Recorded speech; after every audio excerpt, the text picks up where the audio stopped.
예, 안녕하십니까. 성선나라 서원건 목사입니다. 이번 하마스와 이스라엘 나라의 이 전쟁 가운데서 우리 세상을 가장 놀라게 만들었던 것이 어떻게 세계에 흩어져 있는 이스라엘 군인 젊은이들이 그렇게 이틀 만에 놀라웠게도 그렇게 뛰어갈 수가 있었느냐 하는 점에서 이 하마스의 기습으로 이 촉발된 중동 전쟁의 위협에 맞서는 국가에 대한 사랑, 의지, 전쟁에 대한 강렬한 의지, 이런 것은 세계 어떤 나라보다도 따라갈 나라가 없을 것이라는 그런 데서 놀라웠게 만들어 줬습니다. 이런 마당에 이스라엘은 왜 더러운 평화를 거부했나, 왜 더러운 평화라고 하는 것이라도 거부를 했던 민족인가, 우리와 한번 반추를 해볼 필요가 있는데요. 자, 여기에서 이스라엘 정부가 선전포고를 동시에 예비군 소집령을 내립더니 36만 명이 모여서 부대 배치를 마치고 걸린 시간은 단 48시간이었다는 겁니다. 불과 이틀 만에 이스라엘 인구 936만 명의 이 4%가 군복으로 갈아입고 집과 일터를 떠나 전선에 집결을 했다.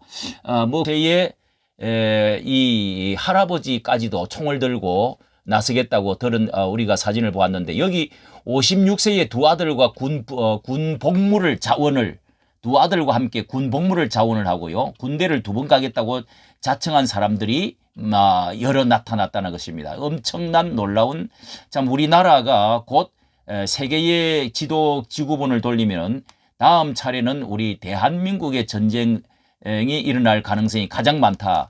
이렇게 세계 조셉 보스코 전 미 국방부 중국 담당 국장은요, 이스라엘 전쟁이 터지자 말자 대만 다음에는 한반도 차례가 될 것이다. 이렇게까지 전문가들은 지금 말을 하고 있는 가운데, 이렇게 소집에 응한 이스라엘 36만 명 중에 6만 명은 해외에서 달려온 사람들이라는 겁니다.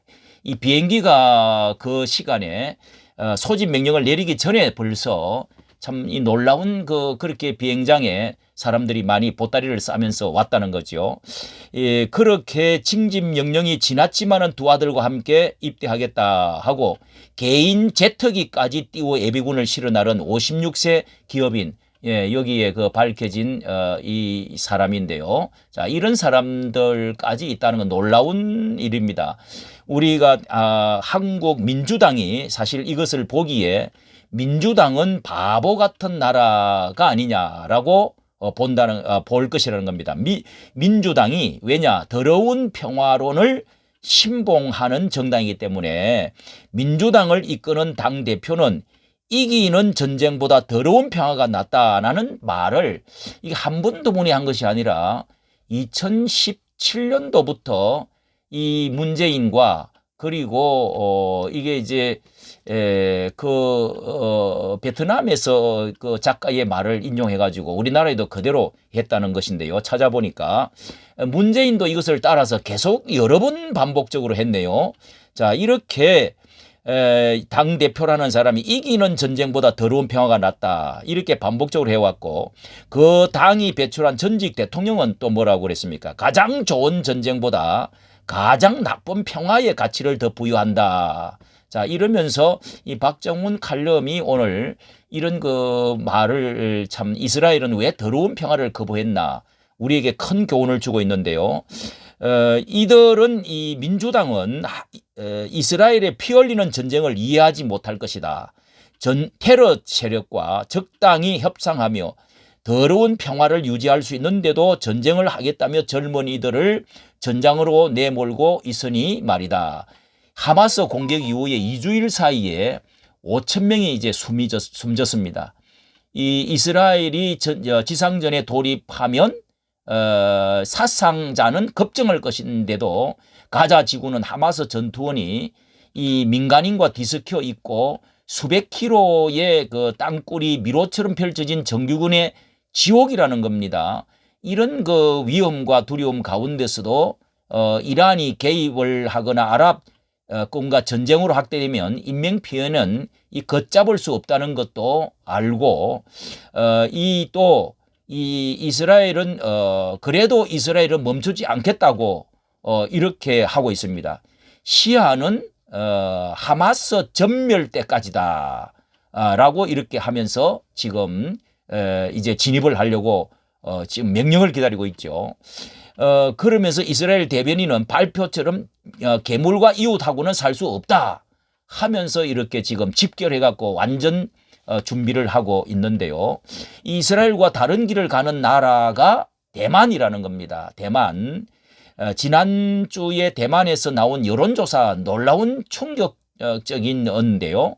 전쟁 발발 때 싸우는 것을 꺼릴 것이라는 대만인이 54%를 넘었고 20대 연령층에서는 무려 69%가 총을 드는데 거부 표현을 표명했다.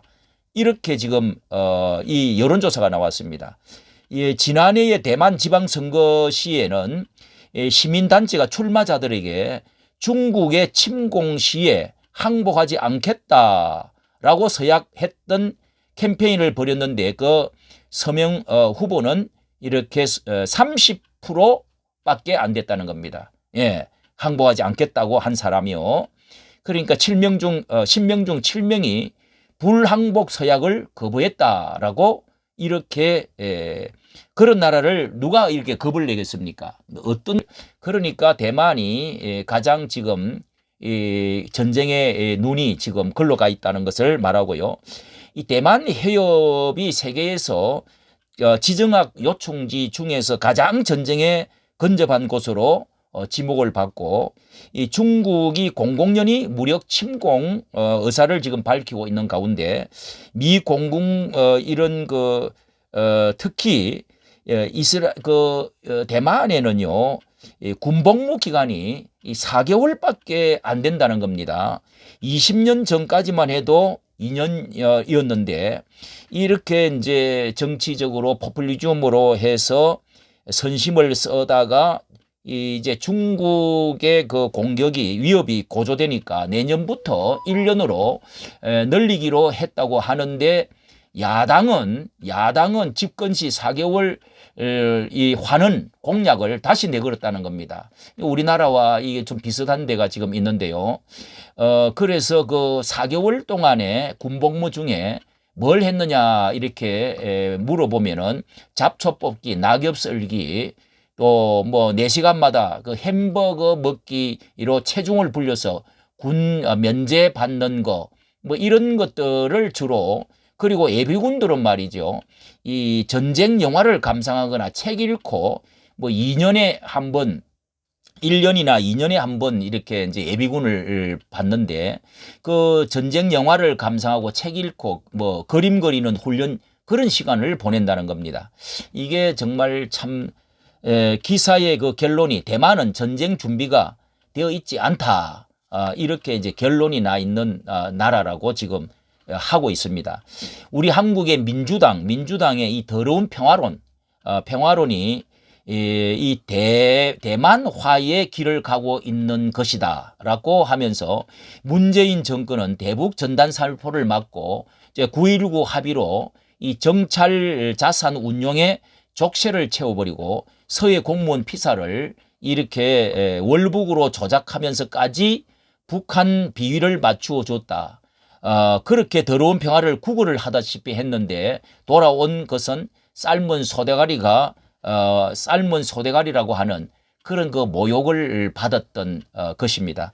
모든 전쟁이 비극적이지만은 이스라엘 국민이라고 이 피 흘리는 전쟁을 두렵지 않을 리가 있겠습니까? 그래도 싸워야 하는 그들의 절박한 생존 논리를 이해하지 못하면 평화도 안보도 말할 자격이 없다. 자, 이렇게 지금 말을 하고 있습니다. 김정은은 계룡대의 타격 훈련을 지휘하며 이 남반부 영토 점령을 지시를 했죠. 북 발표를 그런 보고도 더러운 평화를 운운하면 양심이 없거나 내가 없거나 둘 중에 하나일 것이다. 자, 이렇게 박정훈 칼럼 논설 실장은 이렇게 지금 쓰고 있습니다.